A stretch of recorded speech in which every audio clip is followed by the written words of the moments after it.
नमस्कार सर्वांना. आज आपण पुढील पाठ बघणार आहोत. आपल्या पाठाचे नाव आहे कह, का, किम. प्रश्नार्थक आहेत हे शब्द कह, का व किम. आता बघा, त्यांनी दिलंय एषः आणि सः. काय दिलेलं आहे? एषः आणि सः.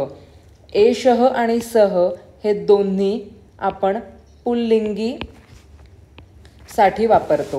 जेव्हा आपल्याला पुल्लिंग वापरायचं असेल, पुल्लिंगासाठी आपण एषः किंवा सः वापरतो. पहिले आपण एषःचं उदाहरण पाहूया. एषः असीमः, एषः चलती. म्हणजे हा असीम आहे आणि हा चालतोय. चलती, चलती हे क्रियापद आहे. एषः असीमः. कह चलती, कह चलती, एषः असीमः चलती. कह चलती म्हणजे इथे आपण प्रश्न विचारलाय, कोण चालतोय? मग त्याचं उत्तर काय येईल? एषः असीमः चलती. बरोबर.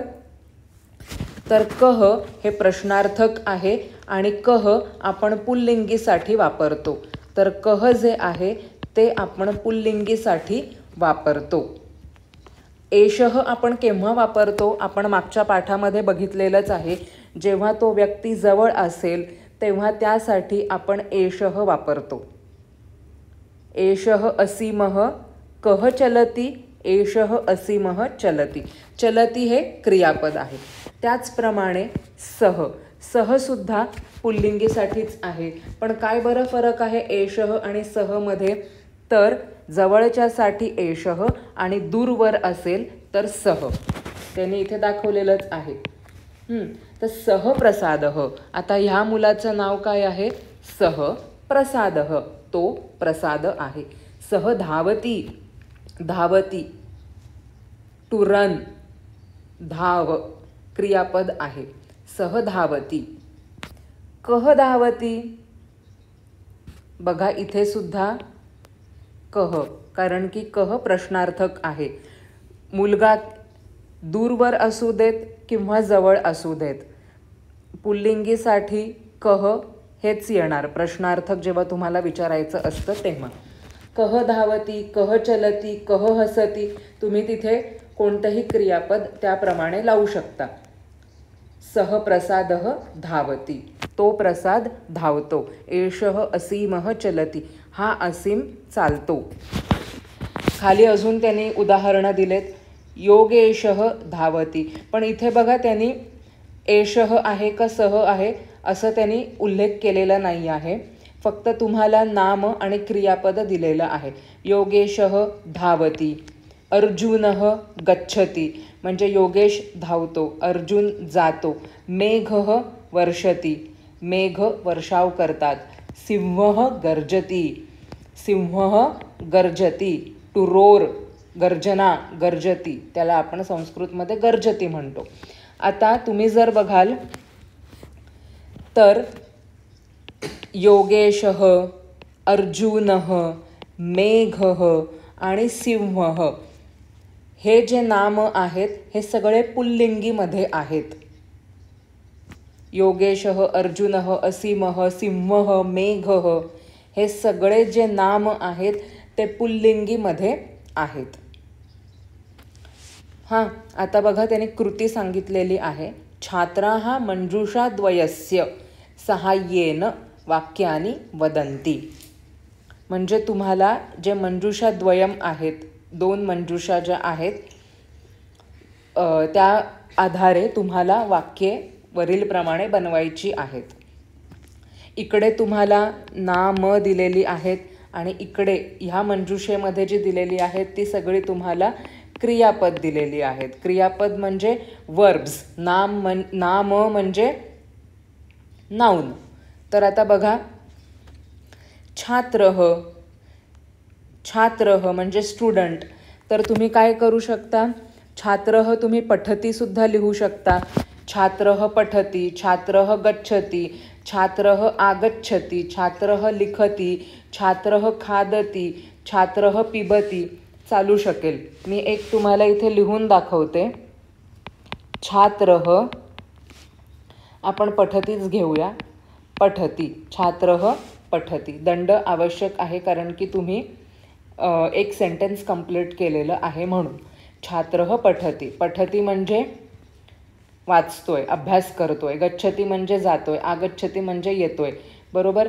गिरीशः, आता गिरीशः सुद्धा एका व्यक्तीचं नाव आहे, तर गिरीशः गच्छती तुम्ही लिहू शकता. सिंहः, तुम्हाला प्रत्येक उदाहरण असंच लिहायचं आहे. सिंहः, आता इथे बघा ह्या क्रियापदांमधून सिंह काय करू शकतो, तर जे सिंहासाठी योग्य असेल त्यातल्या त्यात ते तुम्ही इथे पेअर करू शकता. तर सिंहः आगच्छति, कारण की इथे कुठेही गर्जती नाही आहे म्हणून. सिंहः आगच्छति. मयूरः, मयूरः म्हणजे मोर. मयूरः नृत्यति. मयूरः नृत्यति. काकः पिबती. काकः म्हणजे कावळा. आपण त्या दिवशीच बघितलंय चित्रपदकोशमध्ये. काकः पिबती. पिबती म्हणजे पाणी पितो. गजः, गजः म्हणजे हत्ती. गजः उत्तिष्ठति. गजः उत्तिष्ठति. उत्तिष्ठति. उत्तिष्ठति म्हणजे उठतो. त्याप्रमाणे तुम्ही बाकीचे करू शकता. मूषकः पश्यति. शुनकः खेलति. शिक्षकः लिखति. बालकः वदति. बालकः नमति. अश्वः उपविशति. मर्कटः उत्पतति म्हणजे उड्या मारतो. त्याप्रमाणे तुम्ही हे करू शकता.